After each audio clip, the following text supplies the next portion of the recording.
Flowers చెట్టు and దోసకాయ చెట్టు ఒకటే దాంట్లో ఉండడం వల్ల పెరగట్లేదు. సో దీన్ని ఇంకో పాట్లోకి అయితే చేంజ్ చేద్దాం. ఇది ఒక ఆంటీ ఇచ్చారండి, ఉల్లిగడ్డ లాగా ఉంది, బాగా ఫ్లవర్స్ వస్తాయని చెప్పారు. సో ఇందులో పెట్టాను. యాక్చువల్లీ ఇది దోస చెట్టు వచ్చేసింది ఇందులో.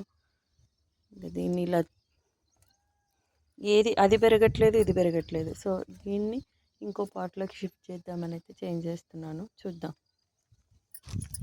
సో ఈ పాట్లో ఆల్రెడీ నేను కోకోపిట్, సాయిల్ అన్నీ, కిచెన్ వేస్టేజ్ అన్నీ కంపోజ్ చేసి పెట్టుకుంటానండి. అంటే ఎప్పుడు ఏ ట్రీ పెట్టుతామో అన్నట్టు. సో ఇందులో అయితే ఇవి రూట్స్ అయితే బాగా వచ్చేసాయి. చూద్దాం.